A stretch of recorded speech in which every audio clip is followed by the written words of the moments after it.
How you before we start? How are you doing? How's everything with you? Oh, dude. What I love you, David. You're like the only person to like ask the podcast host how they're doing. Like it's crazy how rare that is that jumps out. Like, but Unbelievable. I know it's crazy. But to answer the question specifically, man, good. I think the short answer is good. It's like, I think with like all of us creative people, like it's up and down. Like I feel, Yeah. especially as you become more in tune with yourself as a human being, I feel like I was someone that I remember telling people I don't get depressed. I don't get Mhm. anxious. I remember that was like my calling card. Like I remember telling my mom, I was like, yeah, I just don't get depressed. Like, that's something. And then I realized over the last 2 years, it was because I was so numbed out.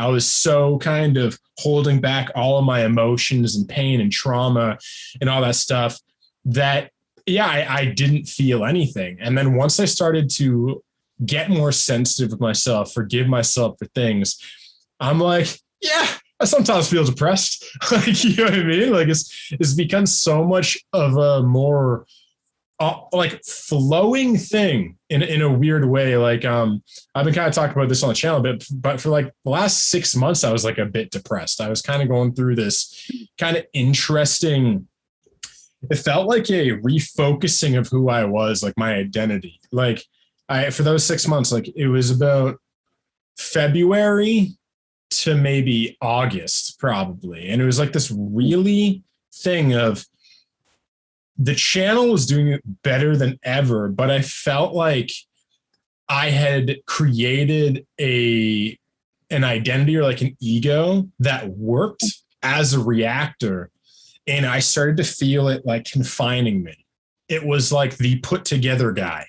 Like when I started the channel, I forget, when did you come across my reactions? That must have been ages ago, a year ago, possibly. Do you know So what reaction specifically they were? But go on. I don't remember exactly what it was because we were watching something with your mother, just like we're just scrolling through YouTube because we love reaction channels, and you reacted to something that we really liked. So I can't remember what, perhaps Meryl. Then I've checked you out at home. I can't remember. I can pinpoint because we have it definitely in a conversation somewhere. He was like, "Oh, check this guy. He's really awesome." I was like, "Oh yeah, he really is cool." So I can't remember exactly which exact episode that was, but there was that. I'll send it to you actually. I'm quite curious as well because you're not the first person that asked that, and it was a couple of people that we came across, and I was like, yeah, actually, it was the first video that intrigued you. So I would like to find that out for you and for myself as well.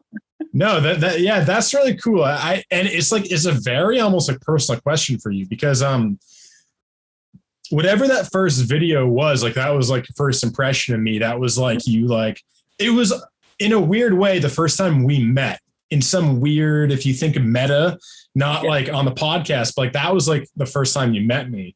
And I just find that interesting. But yeah, so just like long story short about that thing. So for those like 6 months, it was a lot of like growing pains and learning, okay, who am I? Like if I, because one thing that this was like, it could be a freaking meme on the channel because I talked about it so much over the last 6 months. But like I became known as like the guy who said interesting things.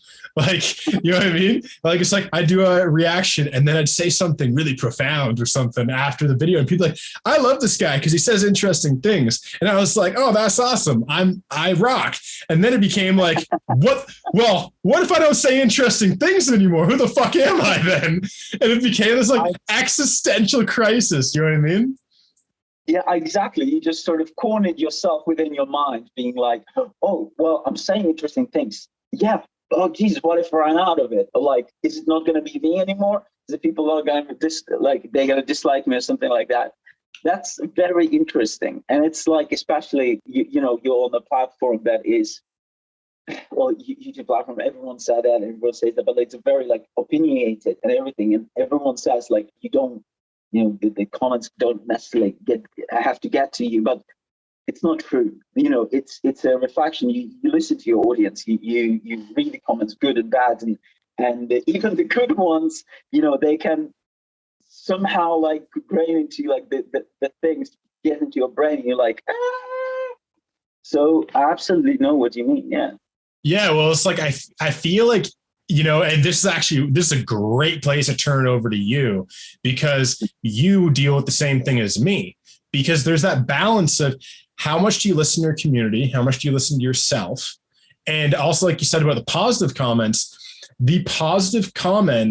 like what we just alluded to with me, they create a prison for you, because the positive comments are almost more insidious than the negative ones, because the negative ones, I can go, fuck you, I'm myself, I can do whatever the fuck I want. The positive comments are like, oh shit, I got to be that because that's working. Yeah. So it's like, it's almost like for your voice too or something, someone be like, oh, David, I love it when you do this exact pitch. And you're like, that's awesome. But then you hear that 50 times, you go, shit, do I just need to fucking do that one singing style like all the time? But go on, take this in any direction you want. This is a really good place to kind of start this.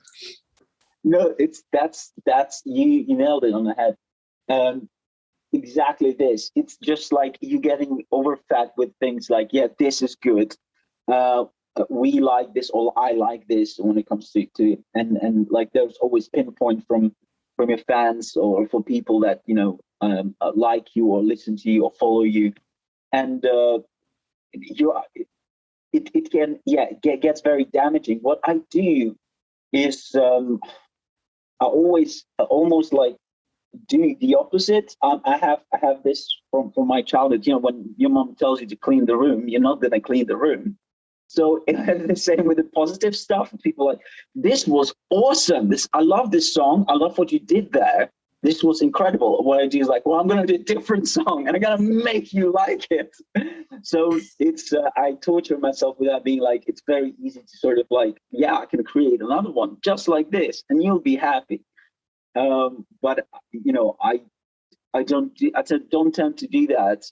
Again, not in the spite of like, showing the middle finger to people that like you. It's more of like torturing myself with exactly what you said, because it sort of drills into my head being like, yeah, what if this is the only thing you can do? Maybe you're just talented because you only can do this one thing. And it just like literally haunts me. And I'll be like, no, and I have to prove it to myself. So if people wouldn't comment on that, I would probably not, you know, I would probably create another song because of the same song or video or whatever I'm doing at the moment, of the same genre, of the same caliber, of the same sense. But because it's been pinpointed, for me, it's like a red flag of like, well, now what I do this, I have to avoid this. So I'm not, you know, repeating myself in this sense, which is also very stressful in this regard, because I'm literally like, trying to build, like I'm making my life harder than it has to be. Haven't figured out what to do with it yet. This is how I do things. Yeah, and it's really interesting because this is something that's actually kind of like just part of human existence. It's part of relationships too. And it's like we all deal with stress in different ways. So you and I, we're relatively similar in this. We're very different. We're our own people, but the one way that we kind of deal with this is kind of similar. It's like, and I don't know if this is the case with you, but with me, I am like a contrarian in some sense by nature. So if everyone says do this, I do that. And it's like, people are like, oh my God, react to more Madonna. We want to see more Madonna. I'm like, I'm not going to do Madonna for like 3 months because you're pissing me off. And it's like, I literally, like you, it's this thing of like, it's this fear in me of like, I need to be my own person. I can't be controlled. But the thing you and I maybe perhaps fall into is that we are being controlled, because when they say, I like this, and you go, I'm going to do the opposite. You're doing the opposite is still a direct retaliation to a stress response of them doing it. So like, I'm not listening to them. I'm my own person. But it's like, okay, why did you so hard go to the left? Well, because they told me to go to the right. It's like, so they still own you. And it's like, just do whatever the fuck you want, man. Like, you know what I mean? That's exactly, you just described it perfectly. You're like, I was such a rebel. You know what? I'm in control. Exactly. So why did you do this? Did you do this because you wanted to, or did you do this under response? Maybe it was a response. And you're absolutely right. It's so stupid, isn't it? Like, bloody hell. But I guess at the end of the day, we live in a society, and we just listen to the voices. Like, I don't think anyone has ever figured out how to turn them off and how to sort of, let the opinion slip by, or just like not get affected. I literally don't know. Don't have answer to that. And thus it affects us. And you and me deal with it of like, we're going to do quite the opposite. So it's going to be awesome.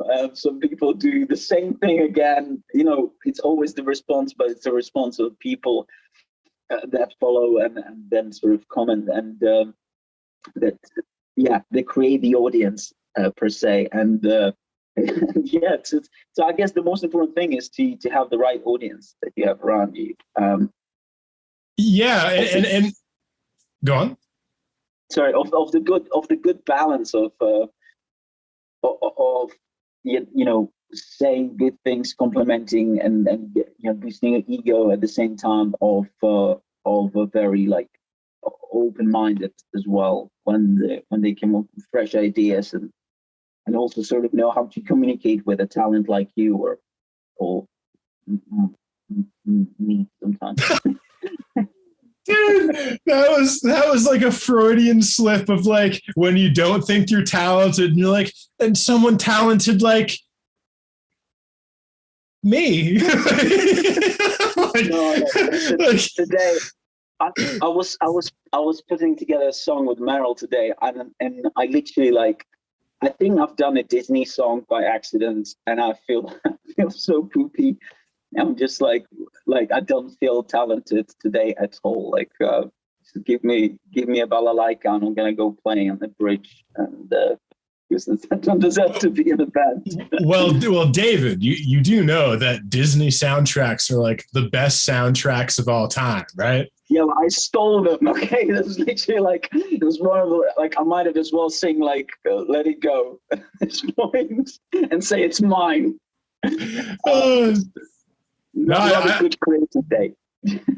Hey man, I think that's the thing with creativity is you just gotta let the bad days go and trust in your process enough to be like, yeah, I'm not a 100% hit, right? Like nobody is. Like sometimes that the muse doesn't come, sometimes the universe doesn't, whisper in your ear or whatever.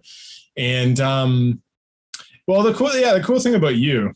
I probably shouldn't say the cool thing about you because then you'd be like, I'm not gonna do that anymore. But you are pretty self-reflective at least. It's interesting. You are very self-reflective because a lot of it's just kind of a mentality you get into with some people. Like some people, I talk with them on the podcast, and I'll ask them the question, and they give a very straightforward response. It's not like it's better or worse. It's just definitely. You and I are definitely people where someone asks us a straightforward question and we give them the most complicated answer back about the meaning of life and existence and our traumas and stuff. That's exactly that. I feel like it's a blessing and a curse, and more of a curse, I think, for us creatives, because I wish I can be Kanye West and just say, screw you, everyone. I am I'm God. I'm the best on the planet. And literally there's no one better than me. That's incredible. The amount of and he believes in it. And it's fascinating. It's absolutely fascinating. And I think that sort of that inside him just, allowed him to create such things. When I do things, I think about consequences, things why I'm doing that, and it's jarring in some cases. And I when you're on stage, you want to please people. You know, not necessarily like being like, but just like being, you know, perform there, being respectful to your crowd and things like that. But to have like such mentality is like, literally, I don't care about you. I'm gonna be Axl Rose and just gonna storm out like every single show after 2 songs because I didn't like that you didn't bring me sparkling water or something, or a pile of cocaine. I don't know what it was at the time. And just like have that sort of that attitude. I feel like I wish I had that. And it's wonderful. I'm fascinated by people that had such a I don't know.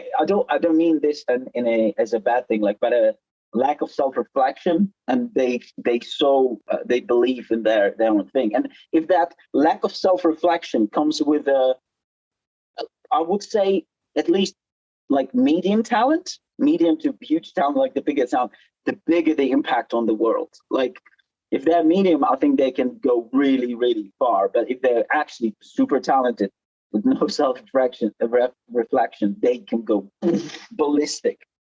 It's strange. The world is strange. Yeah. The world's a beautiful place. Yes. Yes. But beautiful. Yeah, from what you were saying though, because it's a really interesting thing you just said. Do you feel like do you feel like one of your archetypes is like the people pleaser? No, it's not. Very good. I literally had that conversation yesterday. It's not necessarily a people pleaser. I like to have a team around me that I really trust, and I like to make people feel safe. So again, like obviously in the music aspect of that, I have my bandmates, and what I guess I like pleasing them, and just to making us believe in ourselves and creating that and reflecting that sort of bigger ego within the ecosystem of the band. And then everything sort of outside is then not necessarily for pleasing. So not saying like I don't want to please people to listen to us or anything like that, but I want to deliver the best for them that we have within that unity when we all pleased. So that's, I think that is sort of the archetype of the thing. I'm very like I had this people pleaser not attitude. It was drilled into me from my mom, bless her, because she was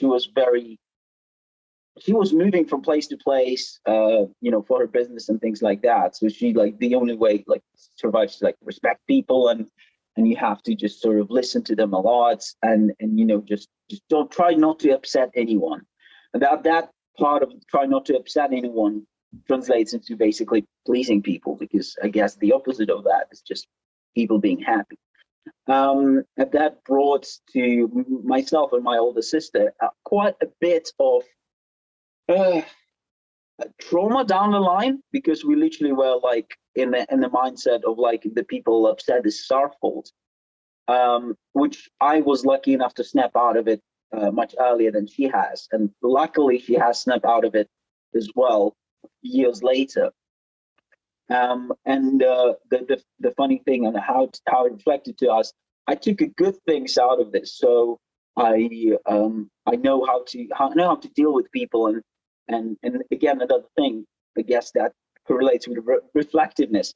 Even if you're arguing with someone, or you have different opinions on things, on a matter of any sort, I can take a stand of understanding where you're coming from, and sort of like, okay, well, I see what you're saying. That's fine. And I don't have to argue with you further explaining that this is what I think. I just leave it there, because if I know that you're going to carry on saying, yes, because I don't know what, we ruled by lizards, what's the point of me wasting my time, like arguing that and creating this argument. So I took this like the better part of this, and my sister went into very straightforward modes of like not letting anyone get close to her. So she's like literally just like her family, that's all. And she's just like super driven businesswoman, which is like super awesome as well. But like she took it like another step further in this sense. But so there we go. Very long answer to your short question is it's much more complicated, the relationship I have, but I would not say I'm a people pleaser, rather than I like my team and my close people that I like to have good warm relationship with. Yeah, and just I just want to preface, I love long answers, man. Like nothing is worse than like asking a question to a guest and then just go, no, I'm not a people pleaser. Yeah, no. and you're just like, elaborate, please. let's bring something into this. What about yourself? Do you feel like you have that thing as well? So, yeah, great question. Thanks for asking me, man. But so I feel like when I came into this world, whatever biology I had, fucking astrological signs and all this shit, like whatever my main propensity was coming into this world, I've always been very independent. I've always been an independent thinker. Even like my mom, my dad would be like, do this. I'm like, no. Like I'd be like a 3-year-old, like, no. And then like I got expelled twice growing up, got expelled twice, right. got suspended like 20 times. I just never like fit in ever. And so what happened is I was this very like feisty, independent child. But then my mom told me, she's like, in grade 6, it's like life beat you. Like your teachers, your dad, like they finally broke you down enough where they just choked the life and that free spirit from you. And you ended up becoming very people pleasing. So then around grade 6 is when I started to develop this very facade of people pleasing, wanting people to like me, wanting to fit in. And so, I think like you, in some sense, I developed a lot of, call it charisma, harmony seeking, the ability to interface with anybody, to find a way to get along with anybody, to maybe sometimes give up a sense of your own opinion to make someone feel comfortable, and find that balance, which is not good or bad. It's just what it is. And so I think what, like, perhaps if you fall into this too, it's like at our base core, we're actually very like almost disagreeable, but it's like we, through conditioning in society, developed a mask on top of who we are of people pleasing. And then we both come to understand that about ourselves and go, okay, I'm really this disagreeable person. I'm seeing that now, but there's a lot of wonderful things I've learned in being harmony seeking. I've worked on that like more sensitive side of myself, the more emotional side of myself, the more romantic side of myself, the part of myself that just loves people and that can have a podcast and have this really heart-centered conversation. Because if I never developed that people-pleasing thing, I don't know if I'd be able to, me and you would be connecting like this. Like the fact that I can open myself up and you can open yourself up so much, because we have that, like we have grown to learn how to share ourselves with people and to reciprocate that energy back to us and find the love in conversation and in connection. I think that people-pleasing part of us, in some sense, that we learned, it's like, I love to just connect. Like, I don't like fighting. Like, if someone pushes me in a corner, I will be like, no, this is what I believe in.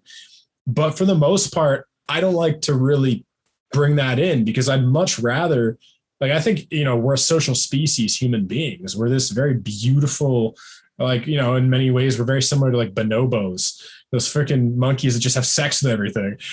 You know what I mean? And it's like, I think that it's kind of like this beautiful gift that for a long time, when I was lost in my people pleasing, I didn't see it as a gift. But now that I've walked out of it, it's helped me a lot And you know, I don't even want to say it's helped me a lot, because that's like attaching an outcome to it. Like it only serves me. I think just it's allowed me to be very free, emotionally free, and to be maybe less guarded than I would be if I just stayed on that path of disagreeableness and kind of like my way or the highway. So that's kind of the way I see it. Any thoughts on that before we move on to the next part? Absolutely. I wish I had answers like you. That was beautiful. Just I love how you said, like, looking at romanticism and just finding the good in people, and just not creating arguments. I think that's a very good point to touch on. It's exactly that. It's very easy. It's very easy to be stubborn. Very easy to be like, this is me. Shut up, everybody. But find that connection, because you can find connection with literally everybody. Even I think it's a Russian saying, you can find a connection with the people that is stabbing you with a knife currently. So it's literally that. So well said. Please, can you answer the questions for me, and now then just add things on. I want to have them as my own, please. Man, yeah. It's funny. Part of me wants to be like, no, David, you're a really eloquent person. You're you're an awesome dude. I love you, man. And that's also one thing I notice about myself sometimes, is that if other people are maybe not saying you're doubting yourself, we're just having fun right now. But when some people might doubt themselves or be like, man, I wish I was like this. I almost have this mothering instinct, where I'm like, no, dude, you're good, man. You rock. I wish you you could see yourself the way other people see you. And in some respect, that's good. But one thing I've learned is that it dissipates as quickly as it comes on. So if, for example, if I tell someone that doesn't believe they're awesome, that they rock, they will hold on to that energy for half an hour max, maybe even 5 minutes, and then it is gone. And then I have to keep going, you rock, you rock, you rock. And it's just every 5 minutes, they're just I lost it. It's almost like I'm throwing a football and they're going to catch it and just goes through their hands. They're like, throw another one. Maybe I'll catch it this time. And it's 50 footballs later and they still haven't caught one. It's no, you just don't know how to catch footballs, bro. We should stop playing this. And I feel like if people don't love themselves, if people don't have that sense of self, we can't save them. We can't tell them that they're good. Nothing we say. And I think we get this problem all the time in relationships. If you have a girlfriend, if you have a boyfriend, we're trying to save our partner, because usually one of the partners is generally more self-expressive than the other partner. One is usually in relationships, this is what I found. I'm the fixer. I'm the saver. So in all my relationships, I would find broken women who they didn't even know they're broken. And I didn't even know they're broken. But it's just when I looked back on the relationship, I'm yo, I was saving this chick. I was fixing her. It was a lock and a key. It's our nervous systems just picked each other. And that's when you get this wild, passionate sex, and you just get these wild relationships where they're tornadoes, and they're done, and you're I'm broken. What the fuck just happened? And it's it's just that thing of I just learned I can't save people. And so, right there when you're oh, I wish I could speak eloquently like you, I was almost you can. But then I thought you can do anything you want, David. But it's part of me is David will figure out whatever he needs to be. I don't have to say anything. And, maybe I can, as a way to connect with him, be I love you, man. Probably the best, I almost don't like giving people compliments anymore, because also I feel what compliments do is they give you another prison. Because if I say, man, I like how outgoing you are, what if you're not feeling outgoing one day? What if you wake up in a shitty mood? You go, fuck, all these people like me because I'm outgoing. I'm not feeling outgoing. What if I'm man, I love you because you're just so selfless, man. You give so much. And then what happens when you're I'm way too selfless. I need to take something for myself. But now I'm a bad person because all these people love me for this one thing. So I've kind of like come across like, rather than telling people why I love them or what I appreciate about them, I just appreciate you. I don't know why. I don't know what it is. Just as one human being to another, I just love you. I don't know why, but I'm like, I'm happy you exist. Not for any reason, not for anything specifically, just, it's even like music is like almost like the best thing I feel in some respect that you can get from someone is someone literally saying like, hey man, I don't really like your music, but I love you anyway. It's like that's almost like, it's because so much time we're like, oh, if I make the best music, people will like me and that will be my source of self. And if everyone likes my music, I'm enough. And it's like, that's the prison. So it's almost like, it's best if someone's like, yeah, I don't really care for what you do, but I love you anyway. And it's like, oh shit. Wow, that's profound. You know what I mean? That's absolutely well said. But now I really like that. I really like your touch on relationships and sort of that fixing attitude. I have a slightly different take on that because I give people the people when you're trying to save them for too long, they have to stand on their own feet because just like we just said, being like keep on throwing those balls and they just sometimes they can rely on you to catch those balls for them. And that's a sort of, I realize it's damaging for them in the long run. So that has to be like that educated and loving sort of fixer-upper thing. But then you sort of be like, okay, well, listen, now you can walk slowly, but you can walk. Now you have to walk. I'm not here. Look, daddy's not here. Daddy's not looking. I had to literally carefully learn how to deal with those people and sort of like make sure that my hands are off from that help. And it's very strictly because some of my past relationships just fell exactly for that reason because I was just trying to do too many things again for not being happy there within myself. And it was like, well, this is great. I'm just suffocating myself. Awesome stuff. So I need to change something. And as long as you start all of a sudden taking things out, like that person that you are trying to cure or help is sort of like, whoa, what's happening here? Yo, I need you 100% there. Stop what you're doing. And then it's sort of thing that fixer up relationships, and not just relationships. It can be like a relationship you have with a person can then turn very easily and probably not necessarily, but somehow accidentally. Jesus, I use so many words into toxic relationships. But again, the person doesn't have to be necessarily toxic by nature. Like it's not a toxic thing, but you can develop a toxic relationship because you just have so much energy to give.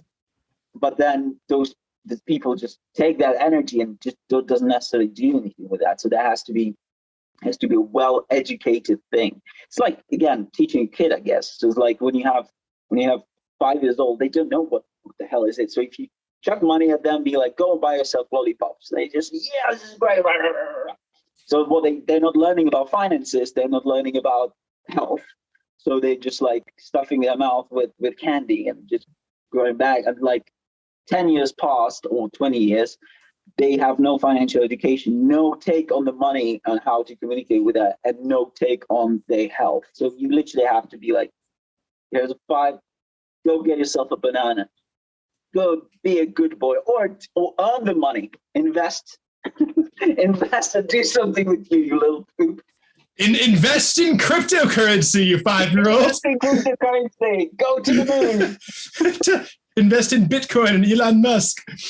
Exactly. But yeah, man. Any last thoughts before that? I have another thing I want to ask you after this. Oh no, we can stay on this topic for forever. Trust me. So let's move on.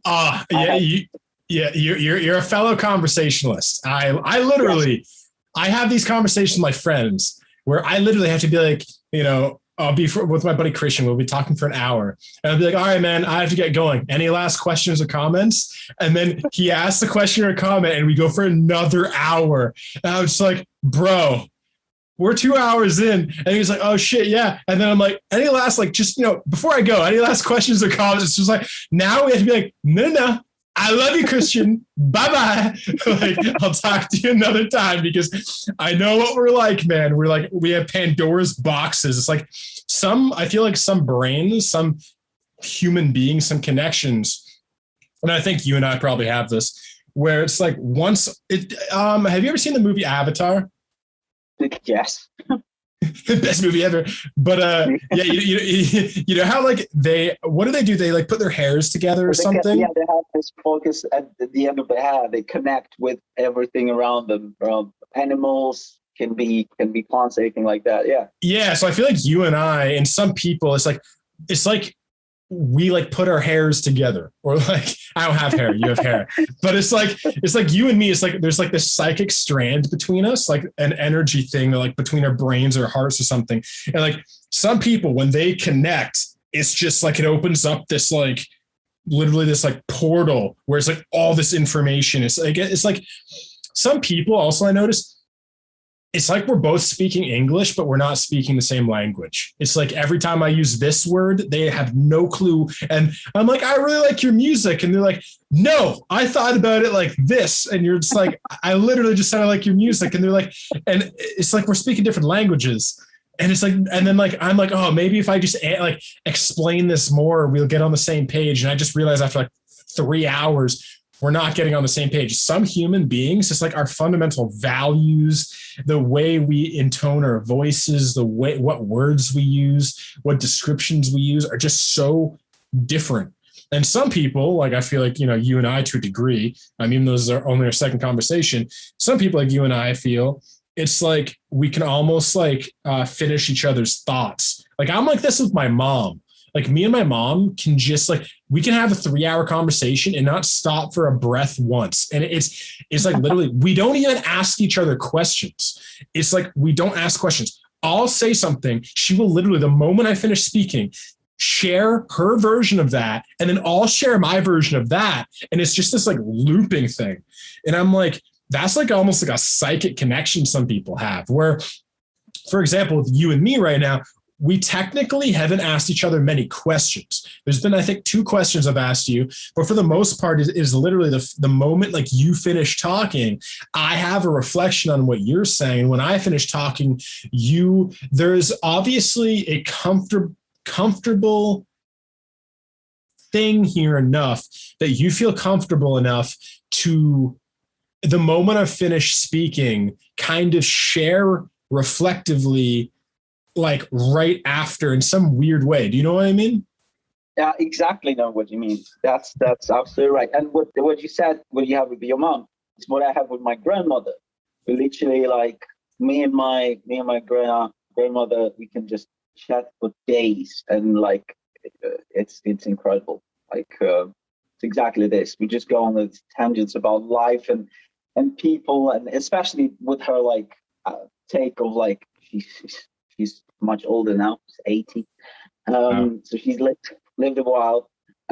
It's like her old school take with a spice of new age take is just incredible. I just love listening to her, talking to her. And she's like very, very responsive on things, and she takes everything in just like when we talk, and then just like reflects on it and thinks it's just awesome stuff. If you were to describe what you love most about your grandma and what you think makes her special, what would it be? Like when you think of your grandma, what do you think of? I love wisdom, and some wisdom when you obviously are ready to take it in comes with age. It's just natural thing. The longer you live, the more experience you have. And so I love her absolutely, like incredible wisdom, and everything she went through, and the strength of her. Like she's such a strong woman. Like she has balls for days. And another thing, again, she's 80 years old. Well, 81 now. My grandma is 30 because she's also. But what's awesome about her? She grew up in Ukraine, lived through end of war. Is it possible? Or through war? Yes, through war. And he is on Facebook, messaging me on Facebook better than my mom. and it's like she's using WhatsApp and everything. And just, I love that she's just, their age is just a number for her. She literally goes on. But yet still, like, she's very respectable. And she has a lot of beautiful wisdom that I really appreciate about her. She's also she's, I wouldn't say extremely religious, but very religious. She's never pushed it on any of the family members. And that makes me, like, somehow love the religion, especially the ones that she's like, because it's like, yeah, there's this, you think whatever you want. And it's just, she has very good ways with people and dealing with people. So all of those things, all of those aspects I love, and love her cooking. Yeah. Man, that's very beautiful, man. I really love to hear that. I really love that anybody has someone in their life like that they just connect with. Because like when we think about loneliness, like, you can be lonely in a conversation. Like, there's some people where I'm talking to them in a podcast and I feel lonely talking to them because there's not a heart connection. It's like a mental one. We're just kind of exchanging thoughts. We're not exchanging vibration or heart or love. And it's like, I think a lot of people, like, they don't have someone like you have with your grandma, someone that they just feel fully understood, seen, and connected to, where, like, when they're in that presence, the world outside doesn't exist, that there's just love. Like, it's almost like some people, when you have a conversation with them, there's like a love cocoon. And it's like you're in this one area, and hopefully that's with a partner or a spouse or a lover or something, or your kids. But hopefully it's like there's a love cocoon, and like, okay, when we're in this relationship, when we're having a heart to heart, nothing gets in. Like, this is our space. This is our time to, recoup from the world. And, I feel like a good movie's like that too. A good TV show, a good book. Like, man, I think this about me. Like, I love reading. I love fantasy and sci-fi and thrillers, and Harry Potter's the best book series in the universe times two. Like, you know what I mean? And it's just like, I think, like, especially in all this COVID time, I think one thing that I've definitely learned and appreciated is like escapism, but not like escaping the world to like stay away, but escaping the world to recharge, to get your sense of purpose back, to fill yourself with hope and love and wonder and magic of a child in a fantasy book or whatever it is for you, writing music, listening to an album. Like, and it's like, I really have come to value that more than ever. Like, I used to think like, oh, books, that's a waste of time. TV shows, movies, that's what, like, you're wasting your life. You're wasting time. And now I see it like that is your wonder time, because living in the world, some people are like, oh, I'm a realist, I live in the world. I'm like, okay, if you live in the world and the world sucks, it means that you are literally taking on the energy of the world. And then it's no wonder why you're so jaded, or you're so depressed, or you're so all these things, because your sense of reality is no magic, because you're a realist. And the definition of realism is there's no magic. It's like what you see is what you get. And it's like, I don't call myself anything, but the closest thing I'd be is like an optimist, because I'm like, I don't look at the world as it is today as what it will be tomorrow. I'm holding out hope that the world we have, for my children and all that kind of stuff is better than the world now. And I think sometimes to get that sense of space from reality to what you hope the future looks like, I think that is where music, like yourself as a musician, you give people that space to recharge your batteries, to rewire your sense of hope so you can go back into the world and take the steps forward that the world needs to get back on track. Any thoughts on that before we move on? I love that. I have a question, actually, follow-up question for you. What's your best way of escapism, or like the way you recharge? Would it be reading? Would it be just meditation, turn on the TV, going for a walk? Do you have any like particular that you personally like? All three. Literally, at the same time. Sometimes. So it's like, one thing is like, I'm very much into balance. Like I'm very much into that like Buddhist Taoist idea of balance. So for me, like every single morning, I have an hour and a half, 2 hour morning routine where I go for a walk in the morning. I listen to a podcast when I'm walking, or I listen to music, or I'll just listen to birds chirping. I go barefoot. I'm literally like barefoot on the side of the road in like all that kind of stuff, because I live in the country. And so I literally just like be by myself. And then every morning I make a cup of green tea and read a book for like 15 minutes or something outside, and I have like a patio and everything. And so like I'm very much into balance. And then music is huge for me. Music is very, very therapeutic. And then at night, every single night, I read fiction for like an hour and a half. So like right now I'm reading like Jade City. It's some fantasy book. It's kind of like almost like a fantasy version of the Jackie Chan movie, or like a Bruce Lee movie. It's like, it takes place in like, think China, think Hong Kong. It's like one of those like 80s Hong Kong action movies, but it's in a fictional world where they have this thing called jade, this substance like jade, and it infuses like kind of magical powers with the people. So I'm reading that right now, and that completely takes me out of this reality at night. And one thing is, I used to have insomnia. It used to take me hours to get to bed. My head would just be freaking spinning, bro.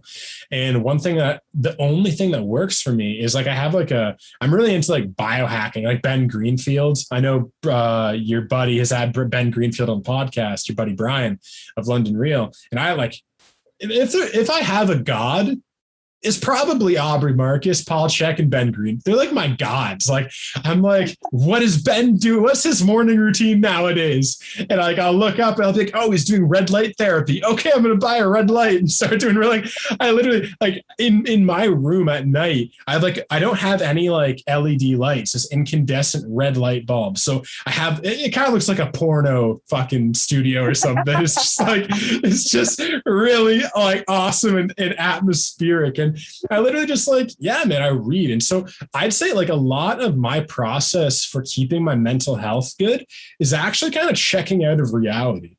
And then also meditation is a big one too. And like, you know, I'm right now kind of learning how to connect with myself at a deeper level. Like it's super woo woo, but Paul Chek's been on London Real too. He's he's an amazing dude. He's trained JP Sears, Aubrey Marcus. He's friends with freaking everybody.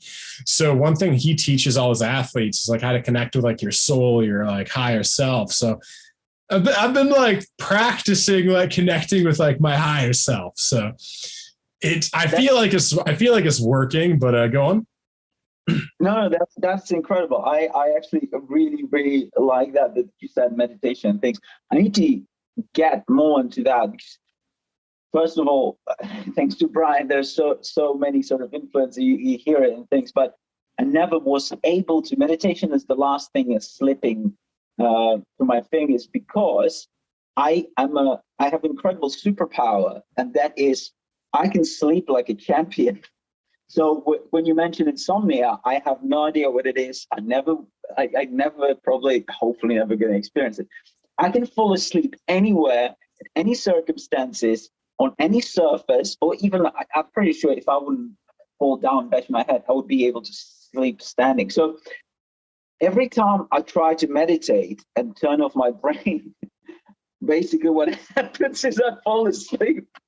So yeah, I'm not successful with that so badly. I feel you. And now, moving on to another question I had. Can you believe it's already been 50 minutes? You joking? Jesus Christ. I just started. Dude, I know.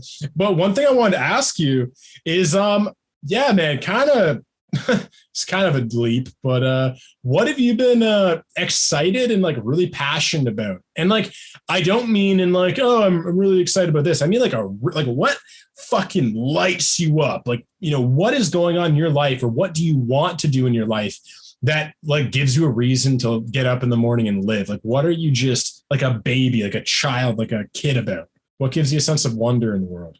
Wonderful question. Thank you for that. That's there's a couple of answers for that. I guess it boils down to one.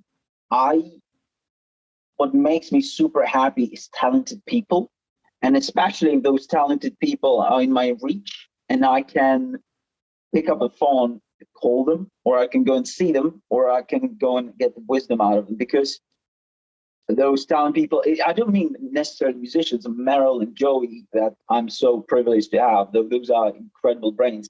And also Brian in London Real and many others, some of my clients in videography space that just is awesome. But I just like that different perspective and different talent. And if maybe it's that talent somehow detached from anything I'm interested in some perhaps obscure way,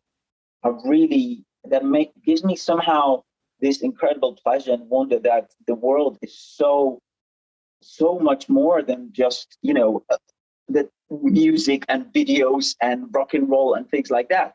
There's like people are interested in birds and how they fly. Some people are interested in planting a plant, and some people are interested in hula hooping. And it can be as delicate and incredibly like mind-blowing, especially if they're really good at that and they possess this talent. It's that makes me so happy. Like my routine is slightly different to yours because I have 45-minute exercise, and then I drink water, but I drink coffee like a silly person that I am. And I just usually start, because I don't start with music right away, because people around in my neighborhood would not love me for that. But I start editing, and I usually listen to people in sort of any different like aspects of things, and they just, when they speak passionately about their thing, it just gives me this incredible pleasure and beautiful thing. And I just want to do things. I don't want to do things that I can excel or I excel in. That gives me this incredible boost of energy and be like, yeah, humanity is awesome. We are fucking incredible. We have Elon Musk running around doing crazy shit. And there's like we have so many awesome people doing awesome stuff. And yes, we have some bad ones, unfortunately, but oh well. But I still believe the majority on this planet is just awesome people with loads of beautiful things inside of that they just want to release into the world. So that I guess it's what really makes me like, yes. I know exactly what you mean. It's like or I think I do. It's like there is something that's so wonderful just about being around people that are inspired. Like you said, like obsessed with planting a tree, and like not just planting a tree, but like they are just, when they speak about trees, like I think like kind of like a hallmark of an inspired person in some sense is like when whatever they speak about it as if it's alive. Yeah. It's like if they are thinking about music, they're thinking about music as like an entity, as like this thing, like, and they're just inspired by, it's not just notes on a page. It's not just, I'm going to hit B flat, then C sharp. I don't even know if those are actual things. I don't sing, but it's like, I'm with you. Probably the most exciting thing to me is also like, even in my life, is like finding new people for the podcast and like finding inspired people. Because, some people, I love their music, but as people, I don't really resonate with them. And then, the odd time you find someone that you don't really like their music, but you resonate with them, and you're just like, crap, like, darn it. But that's beautiful too. And it's just like, yeah, definitely. There's a magic to being around inspired people. It's contagious. That's the word. Take it out of my mouth. Stop it, you. It is contagious. It's literally this beautiful law of attraction, and they pump you with this energy that you use. You use for your self development, so self growth. So, and it's literally like, I know this is so cliche, and you've read, and I have read bazillion books, and we've seen so many YouTube videos and whatnot, but it is like again, cliche. My life has changed rapidly in the last, I would say, 2 years, like, unfortunately, since pandemic, because I literally surrounded myself with people better than me, and I can feel it. It literally, like, it's so, like, I can feel my life just sped up like miles ahead in my like development and everything, and like I feel mature in this way. And literally because like, I surround myself with a small group of talented people and passionate people and just good people and whatnot. And they just keep on like coming. Like, once it started with couple, and then you let the good people just surround yourself, and it's just like all of a sudden everything is easy. Like, it's like, wow, I didn't know it was that easy. And things I'm not like saying anything particular, but just like, I hear you. Situation solving or problem solving or achieving your goals, dreams, or whatnot, and getting your mind clear, getting your head clear. It's just that contagious with that human passion, human talent, and purity, I'd say. Yeah, it's like one thing I've realized is that nothing is impossible when you have the right people around. Absolutely. Hallelujah. It's exactly that. yeah, man. Keep going. Finish that thought. Oh no, that's that. I just wanted to say yes. It's somehow, I don't know how that thing works, and if it's energy or I think so. I don't know what. Like yeah. It's kind of that balance of like, I don't have evidence that there is a universe, a God, a source energy, or whatever the hell you want to call it, but I live my life as if it's true. And if someone can prove it tomorrow that it doesn't exist, I'll be like, cool. All right, there's no God. I'll get homie. But it's like, until someone can prove there isn't a God or a unifying principle or a consciousness or the thing that created the Fibonacci sequence or whatever, it's like, until someone can tell me that like that 100% doesn't exist, my life is a lot better when I feel like there's something wondrous to the DNA of existence. Yes, absolutely correct. Because there is something, and yes, it can be named God, it can be named energy or spirit or whatever. But I know there is. Like, you can say it's crazy. It's not. There is, because it's literally, it's been said by so many people. This is how you do, and this is what's going to happen if you let your you open up your soul and you let the right thoughts in, etc. And it just opens up. It's literally, ta-da! And I don't know if it's maybe our brains, maybe it's us, maybe it's humans, and our brains, our bodies being so awesome and so well developed that we don't know exactly how the brain works, but just like it creates something extra with such surroundings. Perhaps. Yeah, I don't know how to name it. I don't know what to name it. I just know that there is this, and it's definitely true. This is something I've been like, because I don't know why, but in the last 6 months, ever since like this depression, I've become a lot more introverted. I've become a lot less talkative for the sake of being talkative. And one thing is, in that kind of absence of talking all the time, like if you and I were hanging out like right now in person, and we weren't doing a pod, because the thing that's the thing about podcasting is if we stop talking, the podcast really sucks. Like, you know what I mean? But if this was like real life, bro, and like we weren't having a podcast, I'd probably like, you'd finish talking. I'd be like, I love you, David. Give me a hug. And like, I just give you a hug. I put my arm around you and I'd be like, yo, let's just like look up in the stars for like 5 minutes. Like I do that with my friends. My buddy Christian, like he came over. We had this big movie night at my mom's place last weekend because like my mom's sick. So like all my friends, she's awesome. So we have like 6 of us. We all go to my mom's place, like have a movie. We saw Ferris Bueller's Day Off. Great movie. If you've seen it. Nice. Yeah. And yeah, like, you know, we're all chatting, all 6 of us. And then like, I just sat beside, like, you know, Christian was sitting there, Matt, Brooke, my mom, we're all talking. And Christian, I just noticed, was just kind of sitting there. He was just like listening and taking it all in, enjoying the vibe. And I was kind of the same thing. I was just like listening. I was just like, had a smile on my face. I'm like, man, this is a good night. Like, this is just good vibes. And so I just like sat on the couch next to Christian, just put my hand around him. I was like, I love you, dude.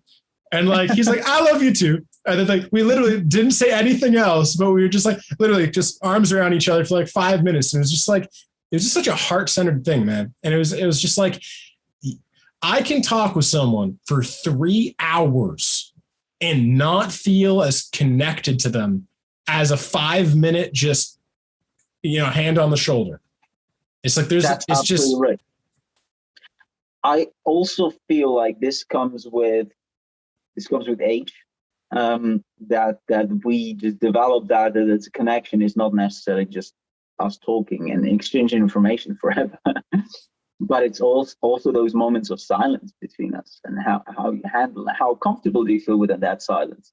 You know, because you would feel very confident with and very nice and very comfortable with a person you love, person you trust. I think it's the best, and you know, and in fact, with people that you don't trust, or don't feel confident, you don't want to be in the room in silence. Somehow it's like invasive to you. It's awkward as fuck. Like, you're just like the weather is nice. Yeah, but it's like, so how you doing? And it's just it can get incredibly annoying. And what you were describing is exactly what we had with our friends. We had just like the 5 of us. I had them 2 weeks ago here. Friends of, well, we know each other for 20 plus years. We're sitting on the couch, literally doing nothing, staring at each other. And then from time to time they said that one of, you're a fuck face. I can see that like that. Just like, or that we express love with insulting each other, which is. I feel like that's a British thing. Yeah, perhaps it is. Yeah, just like we never do that in Canada. Like we never just go, you're a fuckface. Like sometimes I'll do that for fun because I do like that kind of banter. I do like that kind of like, yeah. I when I was younger and I was more insecure with myself, I hated it. I hated people because I thought they're being serious when they're like, "Hey, you fuckface." I'm like, I am a fuckface. Shut up. You know what I mean? But like after you develop that, it becomes like just a way to like bring energy. There's nothing technically emotional or thinking. It creates a sense of connection in a weird way in the moment. You know? That's absolutely right. Also, sorry, I have a completely. It just popped out of nowhere, and sorry for changing the subject. No, good, bro. I'm ADHD too, man. Keep going. I'm just terrified we run out of time. Have you seen Squid Games? Squid Games. What is that? Squid Game. Are you talking about like Squidward from like SpongeBob or something? No, Squid Game. Oh my God, Anton. It's okay.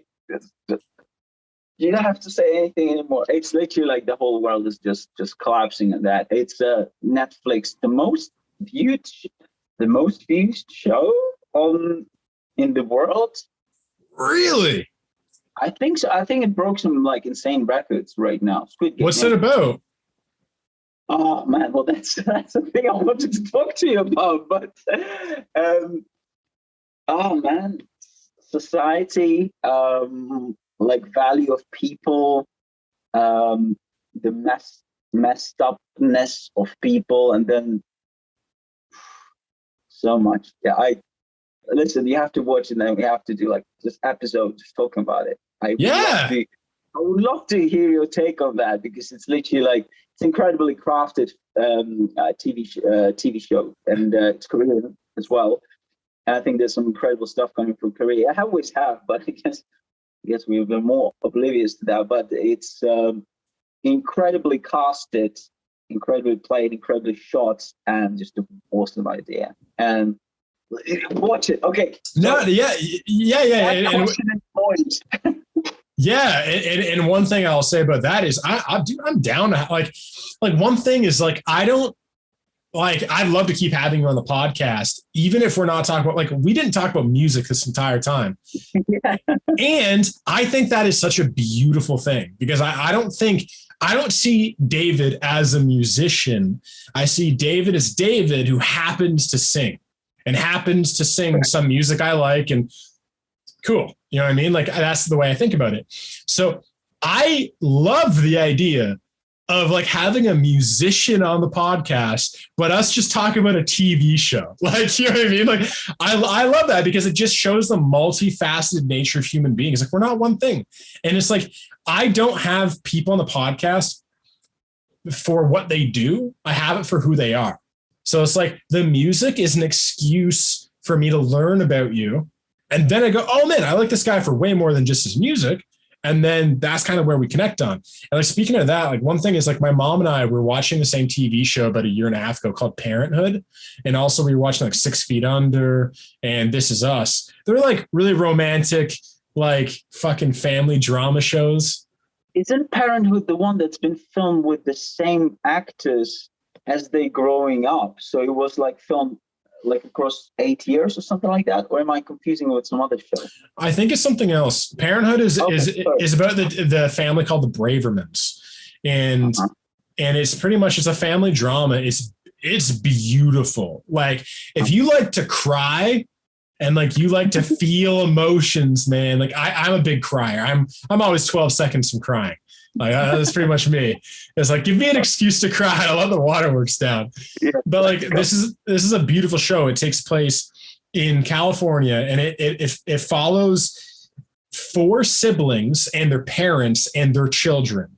And it's like, one of the characters is actually Dax Shepard. Do you know Dax Shepard? He was in Employee of the Month. He was in, look up Dax Shepard. He's a really funny dude. He's a great actor. Dax Shepard, DAX. Oh yes, of course. Oh, he's married to what's her name? Kristen Bell. Yeah. Oh yeah, he is too. Yeah. So he's awesome in it. They're so funny together, and I love them together as a couple as well. So, oh, dude, he's amazing. And this show is so good. It's just like, it's so heartwarming. The whole show is just about life. Like, it's just about growing up, because like some of the main characters are 16 years old, 17 years old. Another main character is like 12 years old. Another main character's 40. Another main character's 35. Another main character's 70. And it's like, literally, it has like 10 main characters, because it's this one family, and it follows them as they just live their lives, and they have family troubles. And how Dax Shepard, his character is like the son who just never really moved out. He never really grew up. And then he has his other brother's like an accountant.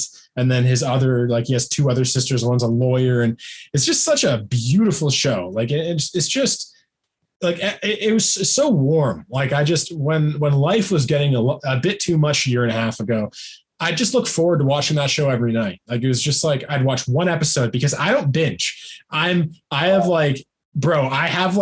self-discipline is like my middle name. Like, I haven't had sugar in a year and a half, 2 years. Like, I'm insane. I'm a crazy person. Wow. Respect. Yeah. And so I don't watch more than one episode of TV in any given night. I never watch 2 episodes ever.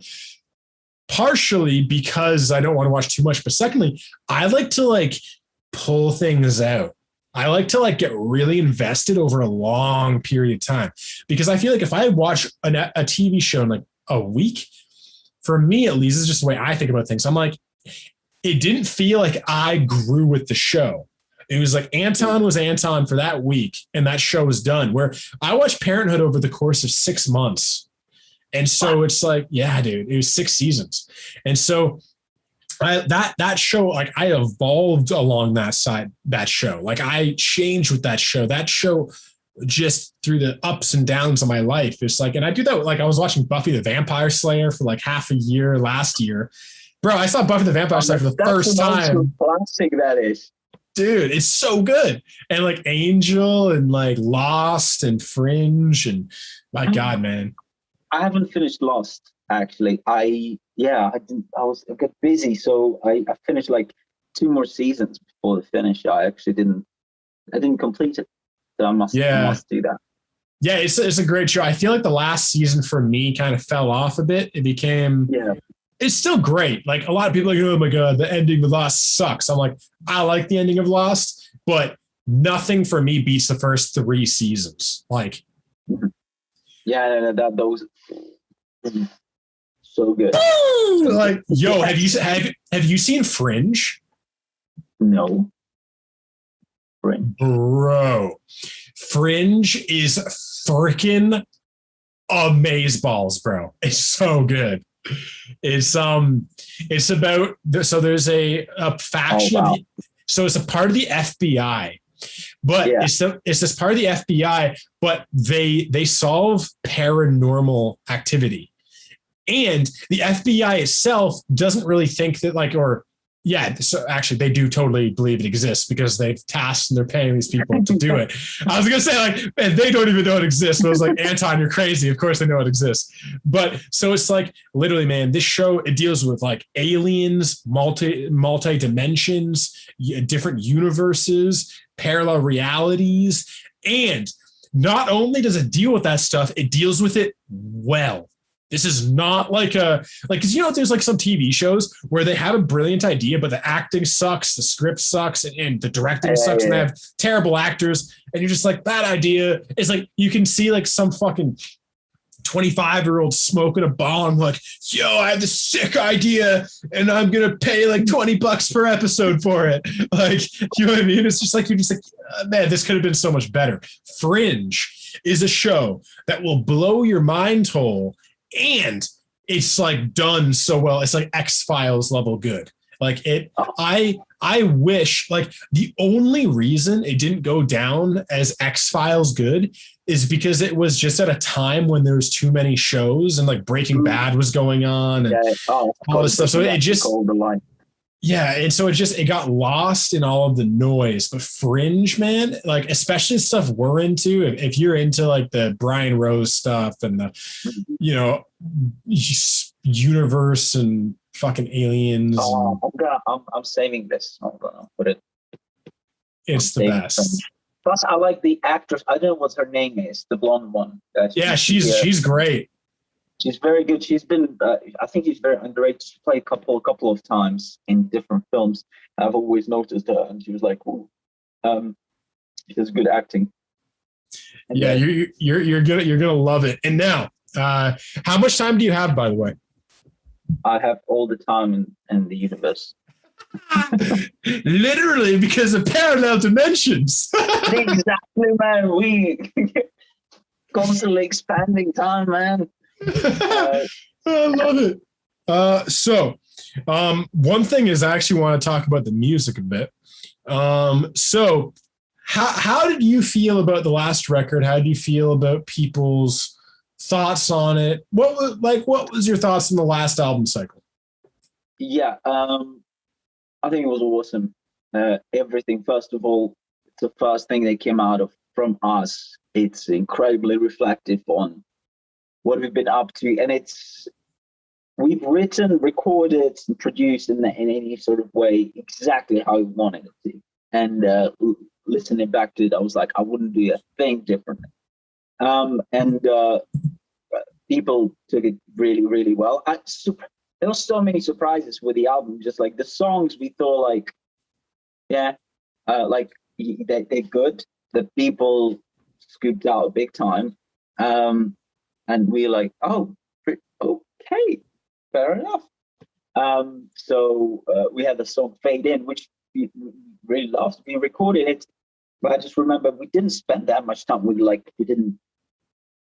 I wouldn't say spend much time, but just like, like being like, we're just like, oh, this is a great song, and that's it. And we had so many sort of like coming back to like fade in and things like Palace that we just literally recorded like this. It was literally a bonus track at the end of the album, that just like bonus track, ta-da. And again, the Palace being referred to a lot. So a lot of like learning within that of like what we can potentially explore on and that we didn't even think about.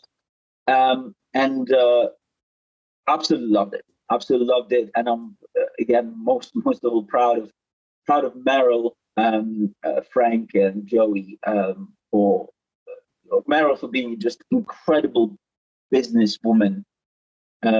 She's awesome. She's really good. Not as a musician, but as a businesswoman. She has her poop together, and she's one of those people that inspire me a lot.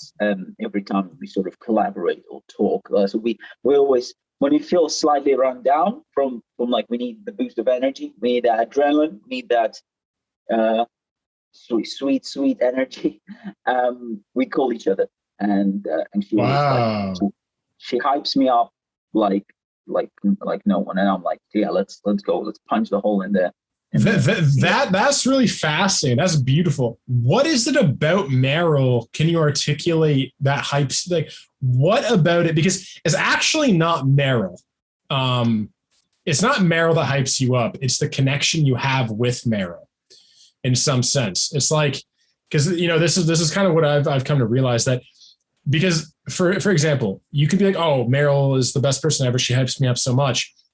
Someone else could meet Meryl and not connect with her at all. So it's like, it's the connection you have with Meryl.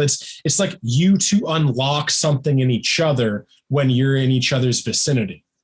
Yes, that's you're right there. Yes, it's we love to work, both of us, a lot, and we love to work towards a specific goal, and I guess that sort of, we get motivated by people working, and it's almost like it's a healthy competition between us, and it was like, who gonna do more for Dima. We have meetings on Monday, and we just like, we've done this and that, created this campaign, recorded this video, composed this music or whatever.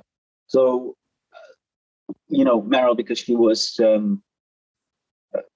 her entire life in the surrounding of musicians who are not that business savvy or that work ethic savvy in the sense of anything else but music. So like, when it comes to music, yes, I can practice the whole day, I can jam out and it's all fun, but like, you need to get your hands dirty doing like, curating a Facebook post or creating a PPC campaign, Google Analytics and things like that for our music to reach the audience.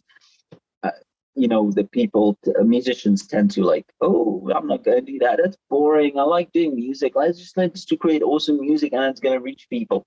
So I'm not of that sort of mindset, and Meryl is not of that mindset as well. So we're not that naive of thinking like, only good music can make you successful. There's no way, Jose. It's the music and the push that you have to do behind it. Like, you have all the tools now on the planet, like in front of you. You just have to know how to use them and to reach your audience. People are there to listen to you. You can make a living out of it. We are living proof that it's possible.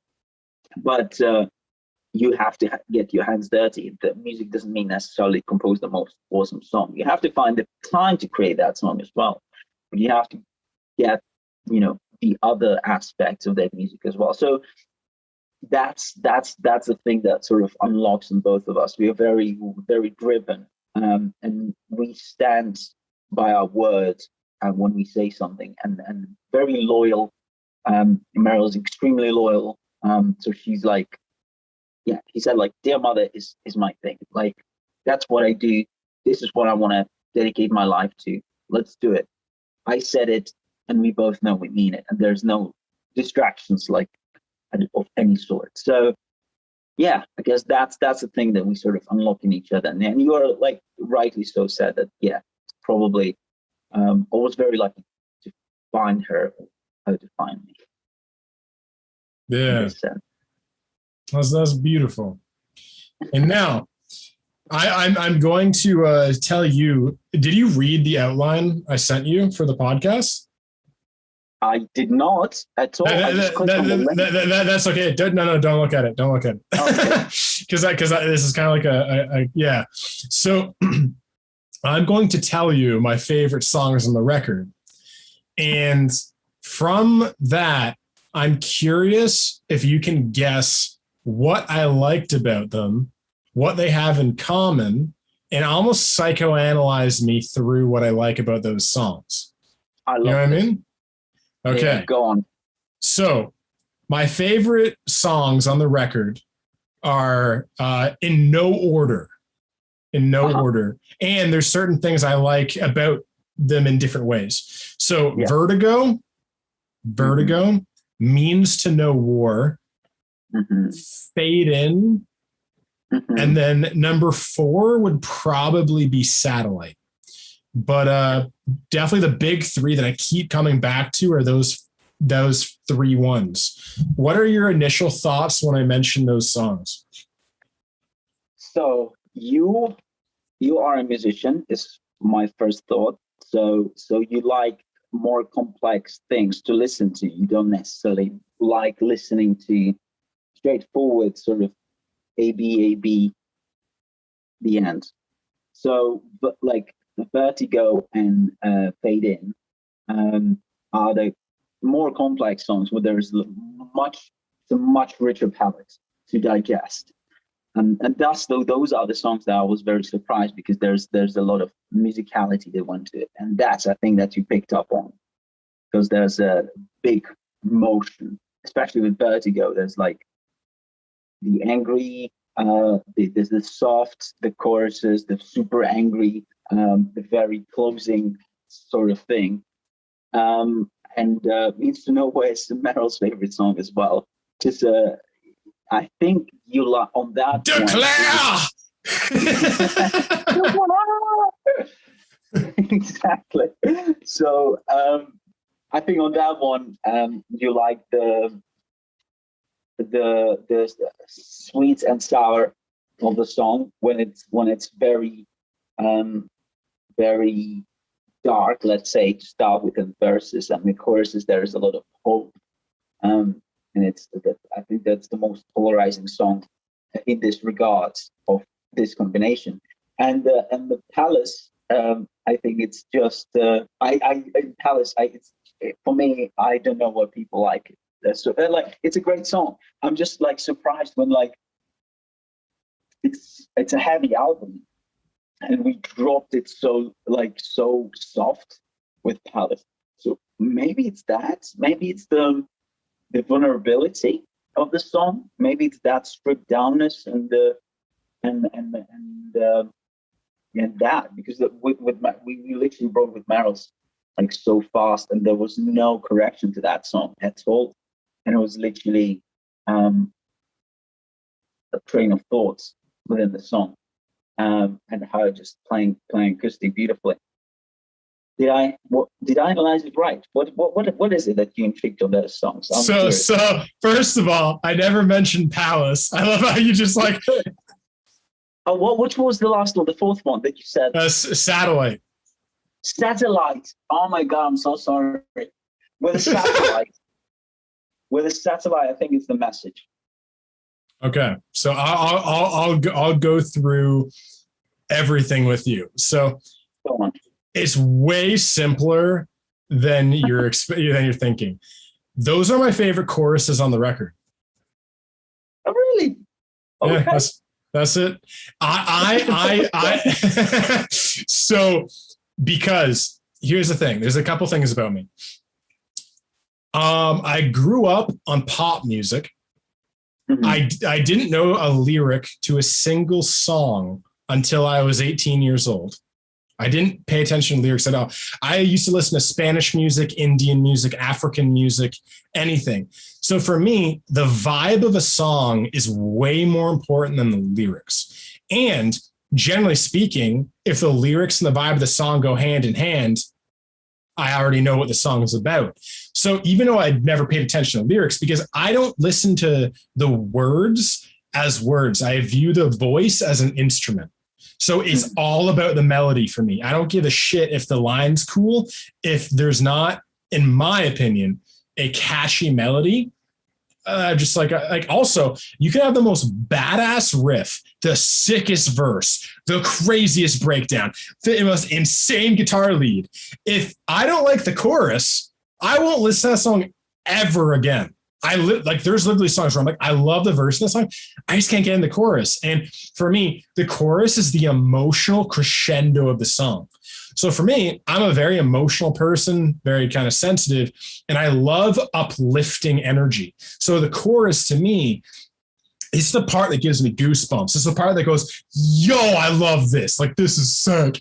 Like, I love choruses. And for me, when I heard the chorus of Vertigo, and especially Means to No War and Fade In, those were the choruses where I felt like were the most like emotive. They were the biggest, most like vocally open choruses. Like, I can't do it, but like, like, you know what I mean? Like, it's just like, I don't know what I'm doing there. But like, it was like those choruses for me, like one thing about me too, is I'm generally not a big fan of like angry choruses. I like really open choruses. Like David Draymond of Disturbed is like one of my favorite singers because every chorus is just like open. It's just like vocal, like not vocal acrobatics for the sake of vocal acrobatics, but just there's a liberation to the melody. And like, especially like I remember, because this was actually interesting that for me, most of the singles you guys released were my least favorite songs on the record, oddly enough. Huh. Yep, almost all. Like Symbiosis, I like the verses because that's probably the most metal song. Yeah. One of the most metal songs in the verses. Like I got like Slipknot vibes kind of a bit from it. And the chorus, I'm in the middle with that one. And then believe it or not, Invincible, I didn't vibe with. A Soul for Hire, I didn't really vibe with. And Symbiosis, I was in the middle with. I like Satellite a lot. And then I never listened to that one until the record came out. Yeah. So and 12 Years in Exile, obviously. I liked 12 Years in Exile. So for what happened was, because the singles I was a bit like hit or miss with, I was really kind of iffy. And then when Joey came to me to do the ones below, I had changed the channel over to a pop channel at that point. Mm-hmm. And the last two singles you guys put out just didn't resonate with me. So it was one thing where I was like, the channel's not really for that kind of music anymore. And because I wasn't vibing with those two songs, I was kind of like, I was a bit like, I don't really know what to do here. Because I'm like, I really love David and I love these people, but I don't want to like sell my integrity. I'm like, I need to have the chance for me to be like, I only want to check things out that I really love. And so I felt like shit because I was like, I'm not going to be doing this one. I felt so fucking bad, man. I was just like, I thought about it for like a month. Like literally, I was just like, God, yeah, dude. I was like, I feel like so shit because I love you so much. And I was like, this is the worst case scenario. I'm like, I love this dude legitimately so much. Like David, out of all of the podcast people I've had on, I'm like, I resonate with David literally in the top 5 out of anybody I've had on. And I'm like, the last 2 songs I haven't been a big fan of. I'm like, this is terrible. And so finally, like, I know, and I love you, and I know you wouldn't really care. So you guys mail me this record, and you're like, hey, like, check it out. I was like, I don't know what to do. What the fuck do I do? I'm like, it's almost like the universe is like they send all this love my way. We love you, Anton. Thanks so much for everything you guys have done. And I'm just like, I feel terrible. And so finally I was like, you know what? Fuck it. I'm going to check this album out. I'm going to give it a shot. I'm going to see, if I like it. And so on first listen, I got to like, I listened to Vertigo. I was like, dude, I really like this. I got to Means to No War. I was like, damn, this song's awesome. And then I went through some of them, and like, I think like on the record, and one thing is your voice, David, is so unique. Literally. It's so unique. Like you're like up there in uniqueness with like M Shadows of Avenged Sevenfold. Oh, wow.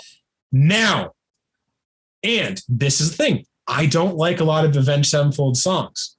I'm in the middle. Like people are like, oh my God, Avenged Sevenfold is my favorite band ever. I'm like, that dude has one of the craziest voices. Immensely talented. But it's like, it's so hit or miss. Like I'll go a song of Avenged Sevenfold. I love it. The next song, I'm like, yo, I don't resonate with this at all. And because his voice is so unique. And I found like with you, your voice is so, there's so much variety to your voice. And your voice is just so all over the place in a good way, but not all people are going to like that. Right. Absolutely. And so like, I was even one of those people where I was like, I'm kind of in the middle with this. His voice is so unique. I'm still like figuring out your voice. Like I'm still kind of like taking it in because it's so unique. And so those songs for my palette, for my musical taste, chorus wise, those are the songs that just like hit it for me. Those like really big open melodies that are really, how do you describe it? Like, I want to say open and emotive. Like, what would you call that? Well, especially those choruses is the most natural ones. The most natural. Yeah, when I'm thinking about those are the longest choruses. So like those from those songs that you said. Vertigo, Means to No War, Fade In. Vertigo, Means to No War, Fade In, and Satellite. Those are the sort of they have quite long notes there. They're very easy to sing. So perhaps that's that sort of not overdownness of things is what pleased your ear. I would assume. I think that I do think that's actually it. I think that I'm not a fan of overdone choruses. I like very long notes. Like actually, when you mention that long notes, I love long notes. Like I love it when a chorus just goes like boom, boom, like and it just boom, like and then like some bands, yeah, their choruses are like too raspy or like they'll try to like I'm so badass with my chorus. I'm like, no, be sensitive and vulnerable, bro. Just like go for it. And it's like, yeah, that is it. Is Means to No War, Vertigo, and Fade In. Like when the chorus of Fade In came in, I was like, ooh, yeah. Like, I really like this. Yeah. Sing it a bit right now, actually. I would rather not because I'll wake up the house. So fair. I forgot you live with people. That's it's true. Night here, nighttime. But if we do an afternoon session, I'll give you a great thing. Actually, well, I finished 3 days ago. I've done, but not one of the favorite songs. I should have done one of those. You should have told me this earlier. I've done a sing through Symbiose, just to sort of for people to taste the live take on this song. So because that. Speaking of that, surprisingly enough, and I think it's surprising for you, surprising for me, Symbiose was the song we didn't bet on at all. It's the one that's done from all the sides the best. Like 500,000 streams on the song, just on that song. It went ballistic, and I did not expect that at all from the whole album. If I would see like 2 years ago before we release it, I would not bet money on that song. It's a great song, I love it, but yeah, surprised then. So yeah, I would have thought Vertigo would be probably one of the biggest singles if you put it out because I feel like it has that anthem quality, which I grew up on pop. I grew up on anthems. I grew up on just big. Everything in pop is about the chorus. It's about the big sing along chorus and like. you know, when you're like, my vertigo, I'm not going to try it, but you know, when you sing like the vertigo note, it's like, it's so catchy. And you know what? I think I like that it is a bit more pure from you. Because you have so much texture in your voice. And I think sometimes that texture, for my ears, like it almost gets in the way of the note itself at times, where again, Vertigo, Means to Know, Warren, Fade In are very, to me, like open, pure sounds. It just sounds like anybody's voice, not necessarily like yours. And I mean that in like the best way. It's like, it's just like a note. It's just pure note. It's just pure emotion, power, and like just losing yourself kind of in the thing. And I feel like a lot of the time those do really well, like a song like Vertigo or something in an anthem stadium setting.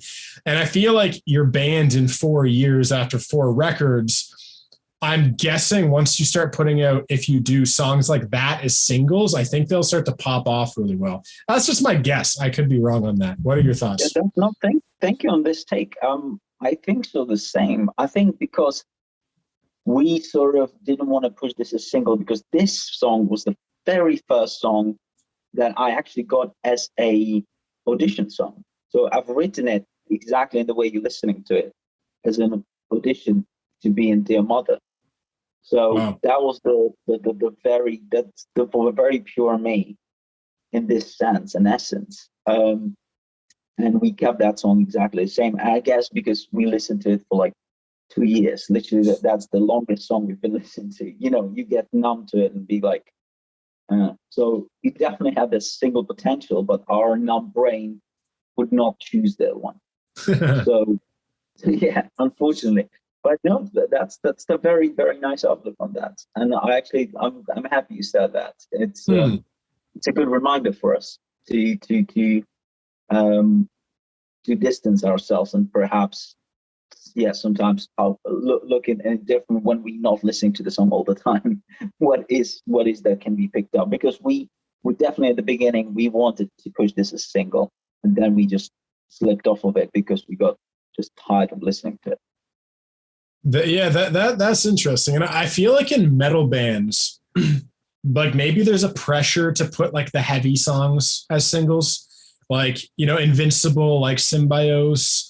Like, it's like we almost have to like win the heavy crowd first and like kind of prove our chops, and then we can put out the fucking radio power ballad or the big anthem song. Because if you open with that, maybe the metal community might be like, oh, these guys are chasing stadiums, they're not here for us.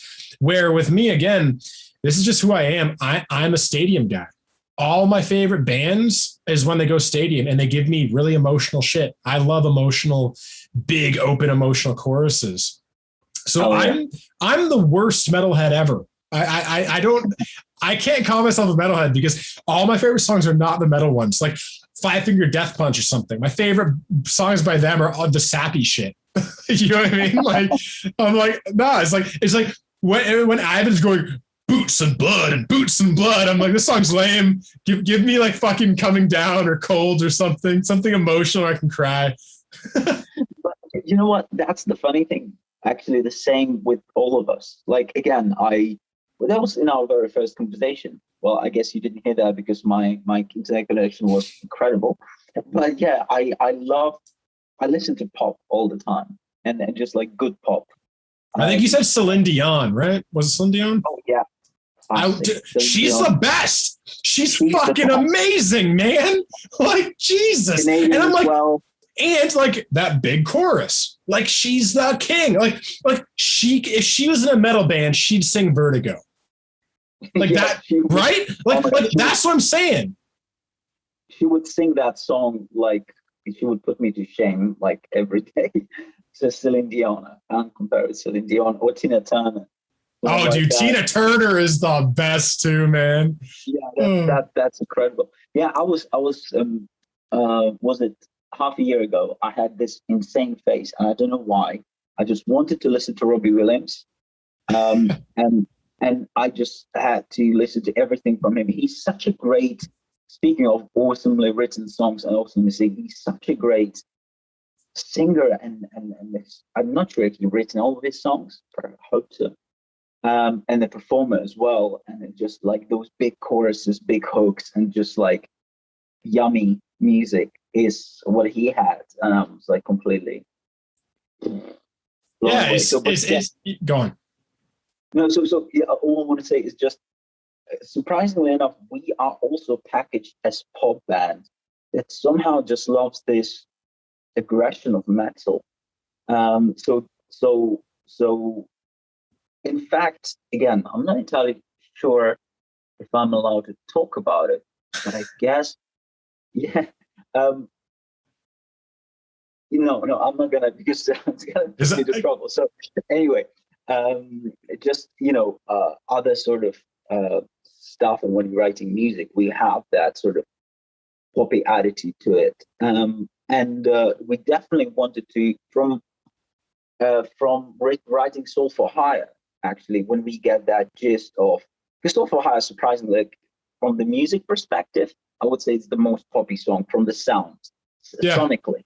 Yeah, sonically, it's the most poppy song, and I really like that one. So I was like, guys, would you mind exploring more of, like, we don't have to go metal double kicks and I get bored of metal. I need the big, like I said, the big chorus and stuff. That, like, I need that. It's literally part of my DNA somewhere. I don't even know where it came from. But keep going. I think it's part of everyone's DNA, just like having that just memorable, just beautiful, open things that just loads and loads of people can sing, because that's what unites us at the end of the day. Like, there's probably very few people that can sing Meshuggah in unison. So, yeah. So there's less fans of that. So it's no, we definitely appreciate that craft, and there's definitely, we are thinking of that way and that things, and just today, as I said, I create a Disney song is because we're constructing a very interesting song with that approach. So yeah, that's all I can say. Yeah, and it's also like the thing with metal, and my favorite, the thing I love most about metal is not the heaviness. It's the heaviness mixed with emotion and melody. It's like, I call it crack cocaine. It's like I'm not a deathcore guy. I just like, it's not my thing. It's just too heavy all the time. It's very one note. Where, like, one of my favorite bands is like Parkway Drive, because it will be so heavy. Like, Winston will just be screaming or something, but the guitars or something is so melodic, like so beautiful. Like, some of the guitar work, the melodies, it's just like, it melts my heart. I feel like I want to cry and punch a wall at the same time. Like, it's just like, and that is what I love about metal. Like, that's why I fell in love with Bullet for My Valentine, like Hearts Burst Into Fire, or Tears Don't Fall. It's like super heavy, but like super emotional. And those choruses are so catchy.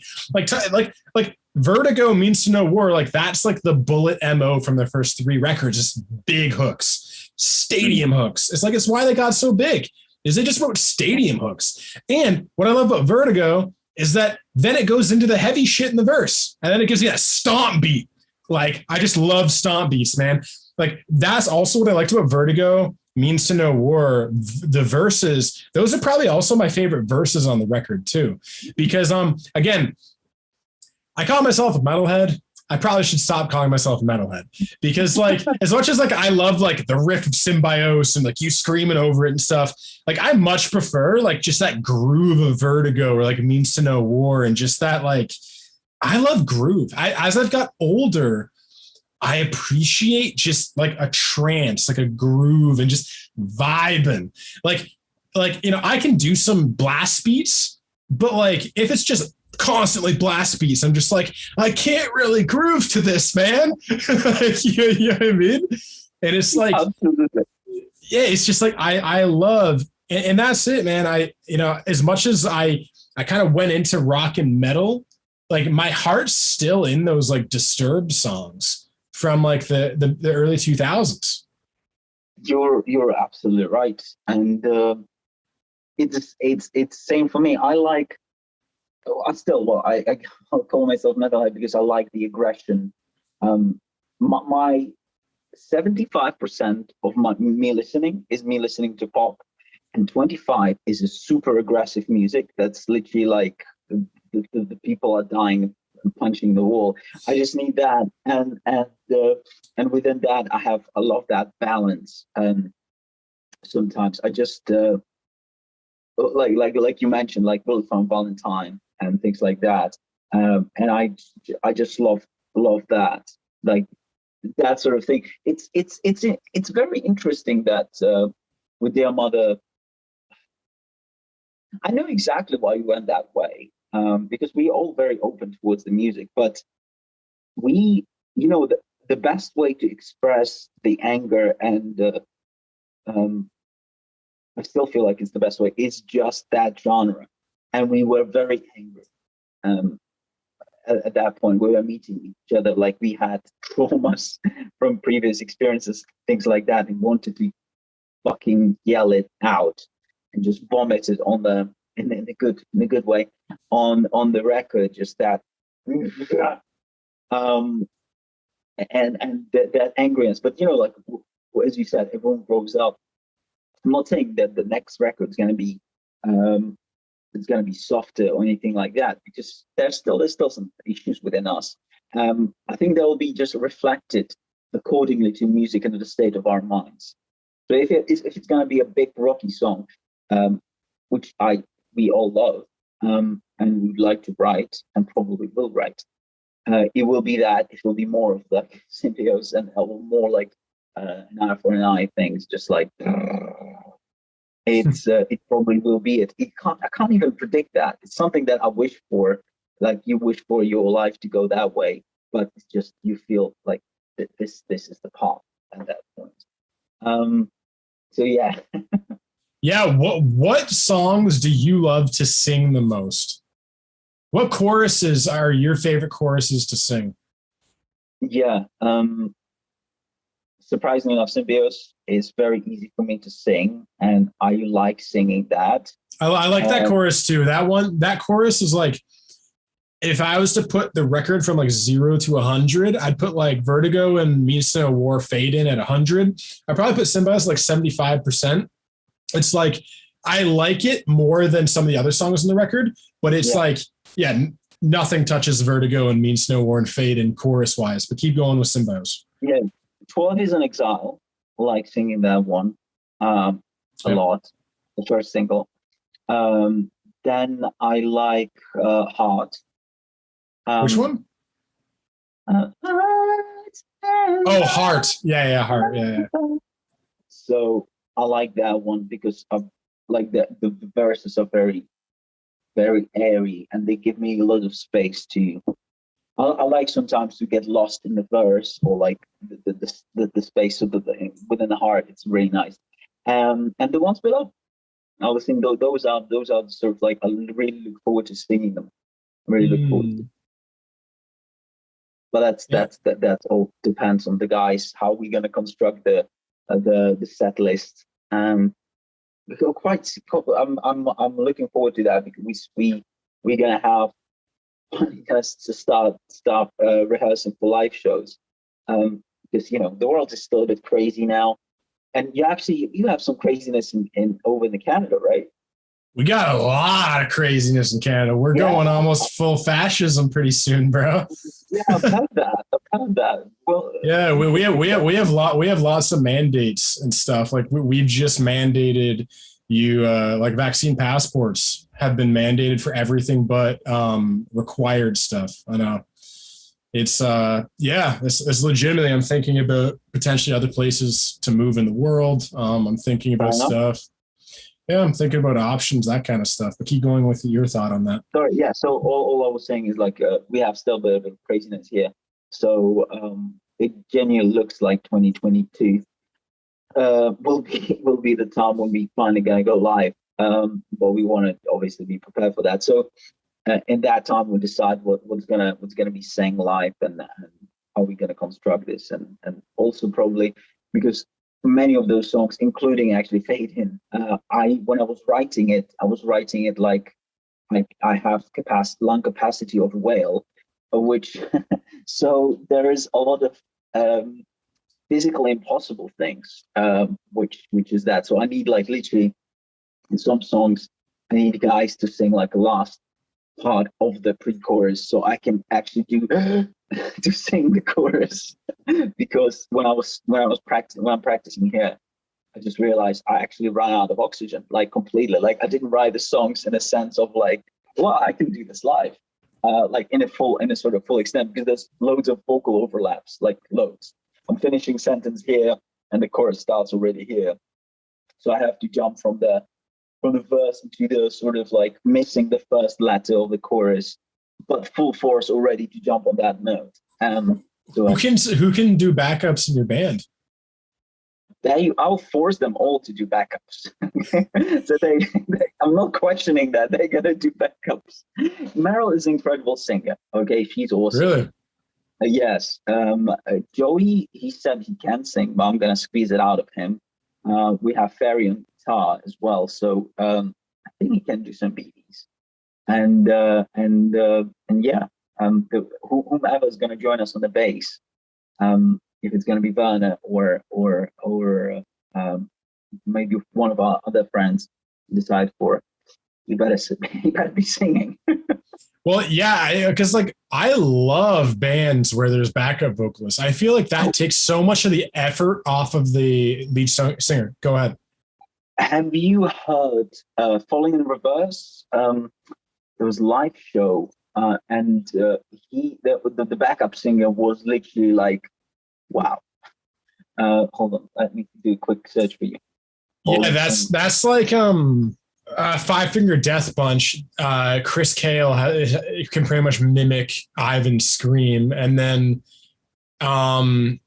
there's some other bands like Trivium. Well, Corey can pretty much. Yes. They have a lot of kind of back and forth things going. I always love that because it makes it easier for you.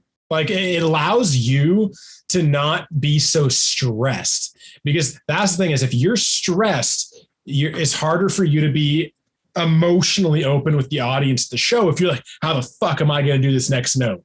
And like you're in your head, like kind of that. So it's nice when you have members, even if it's not perfect, but if they can just take some of that load off. You know what I mean? Exactly. Because I love running a lot on stage and during live performances, and that also requires breathing.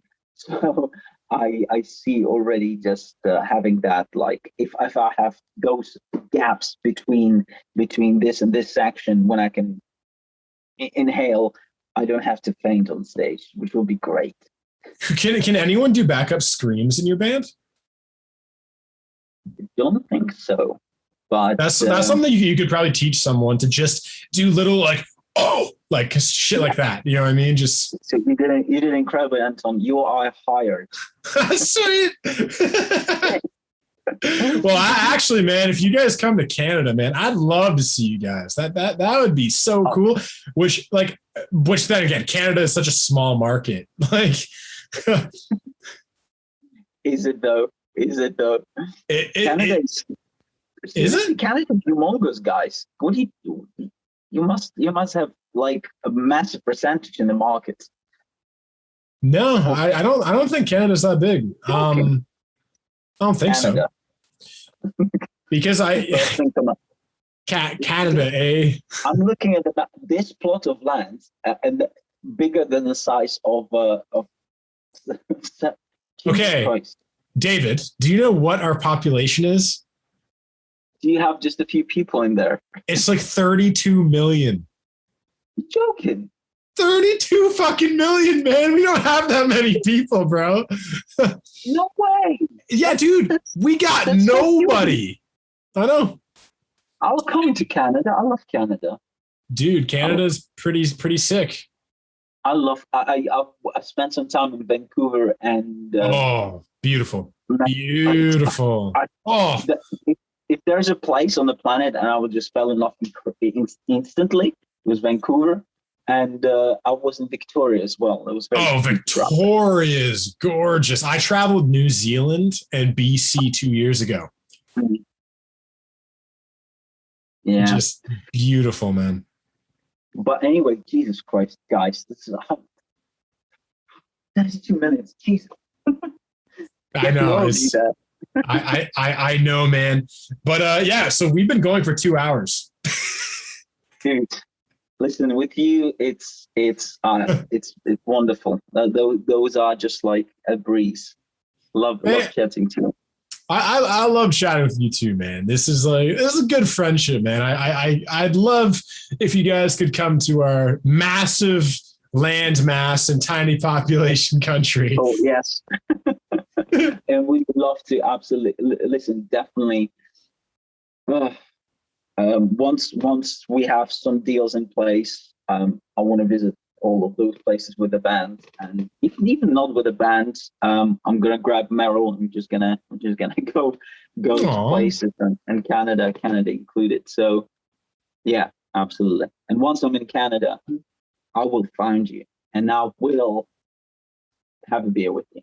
Yeah, dude. That'd be amazing, man. Because like I said, you're way more than a musician to me. Like I consider you a buddy. Like you're a friend of mine, man. I feel the same. Nice. And it's like Andy writes some kick-ass stuff and some stuff I'm in the middle with, and that's beautiful. You know what I mean? I love that we can have that like openness where it's not like he needs to think I love everything he does. Like, you know, there's such a bullshit fakeness to that. Like, fuck, man. Even my friends don't like all the reactions I do. Like, you know what I mean? Like, my wife will probably be like, "You're annoying sometimes." I'm like, I definitely am. Yes, thank you. And the simple fact that I don't like all your stuff means actually how versatile you are. Right? Well, I guess, yes. That comes somehow hand in hand.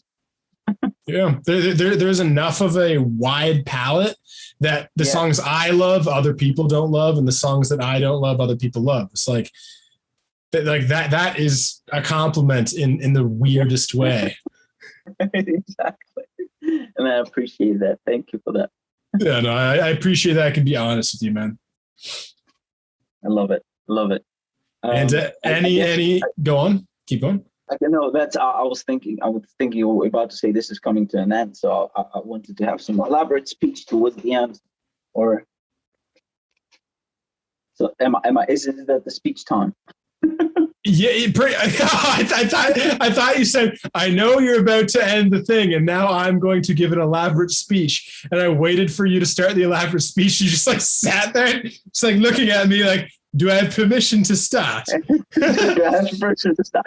No. Do you want to give the elaborate speech before or after you plug where people can find your music? Good shout. Okay, let me do the speech, and at the end I'll attach the plug.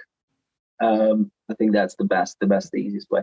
So thank you so much for being in touch, and I'm so happy that this time we doing it properly with no interruptions, because it was very frustrating last time, because we had like, you asked me a question and I was sort of answering for ages, and they realized that you didn't hear half of this. So no, you're really, really great interviewee and a podcaster, which I really appreciate. So you have incredible, great question, and you're a great human being, which is get to know that. So yeah, I'm really blessed to be on this podcast, and thank you for all the input that you get, all the feedback and incredible sort of outlook on the world that we share a lot. So yeah, it's great, and for everybody who's not subscribed to the channel should subscribe to the channel right now. Hit that like button, hit that subscribe button, hit that notification bell, and all the stuff, buy the merch. And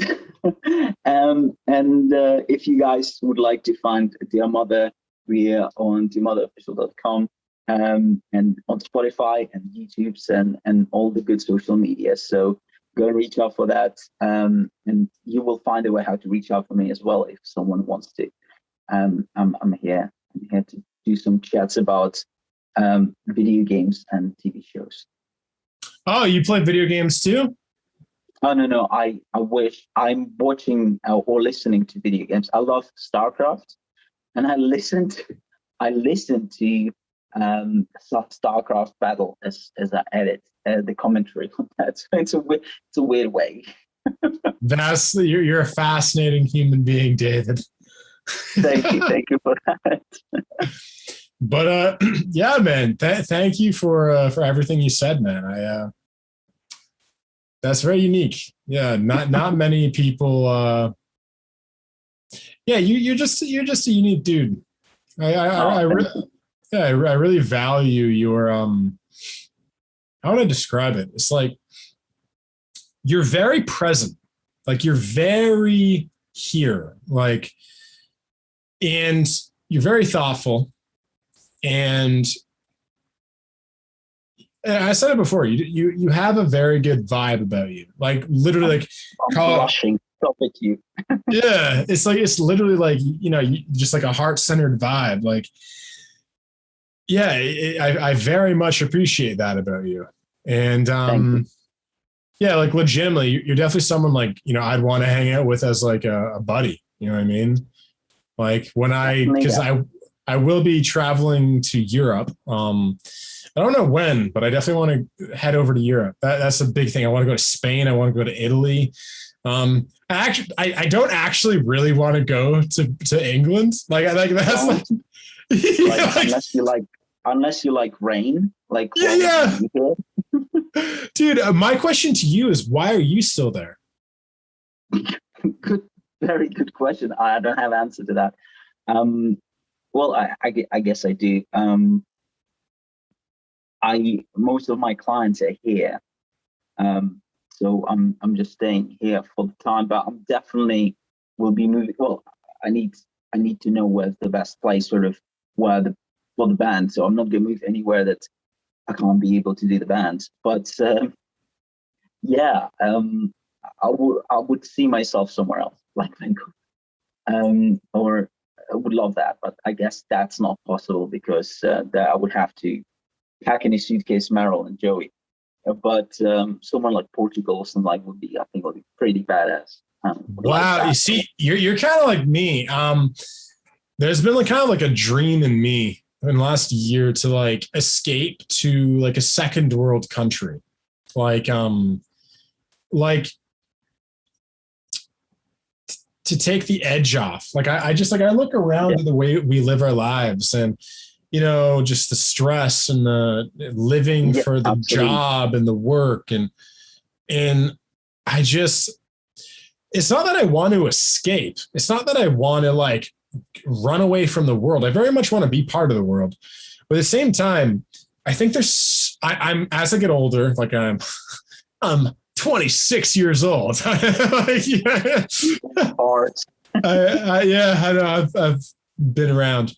But it's like, as I got older, I just realized like I value the little things way more than I used to. I value friendship, family, community, like the beach, like, nature, just, enjoying life and not getting so caught up in the, like, I got to get bigger. I got to get better. Like, I want to live in a society that reflects that, like, we're just here to be human beings. Like, we're just here to open our hearts, love people, and spread love. And like everything we're doing over top of that is just because we're trying to fill a void in our heart that is so easy to fill, because all it is just love and communication.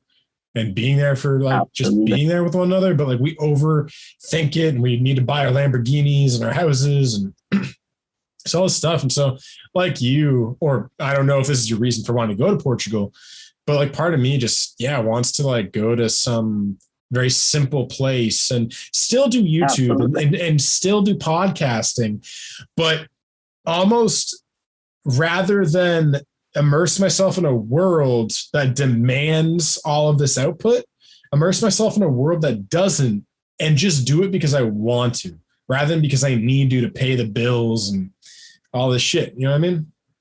Absolutely. Hallelujah. Hallelujah to that. Unicorn.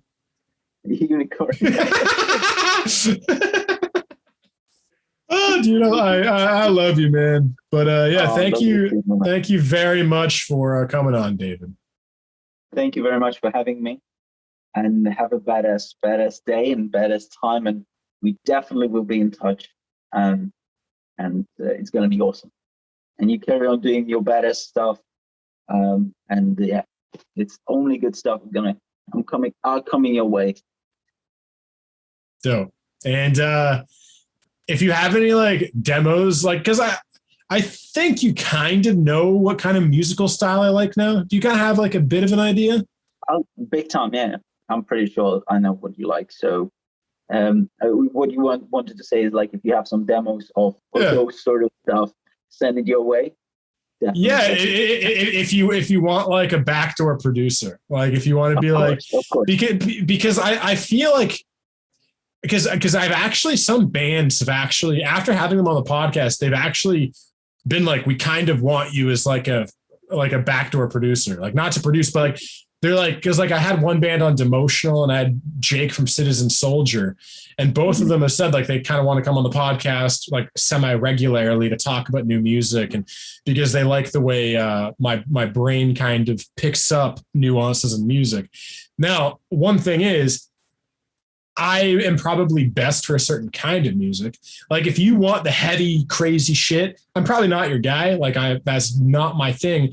But if you have like, if you're like wanting another opinion on like an anthem or something like a stadium song that you want like a big sing-along chorus, I do feel like I have a very good gauge for what emotionally lights me up in a chorus, like what people really tend to connect to, because I like I don't really like top 40 stuff anymore, but like again, like the top 40s from the past, like the Backstreet Boys, NSYNC, Celine Dion, Heart, Roxette, like, you know, just all the Savage Garden, Matchbox 20, like just, I feel like my brain works in the stadium anthem kind of way.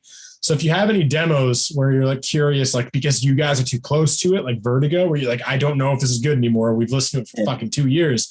If you want to be like, hey, you know, what do you think of this one? And not because my opinion will make the answer or seal the deal, but just be like, okay, I know kind of what Anton looks for in music. And this song is kind of written for someone like Anton in a stadium setting. I wonder if this clicks with that audience, and Anton's kind of potentially the best conduit for channeling that side of your audience, if you know what I mean.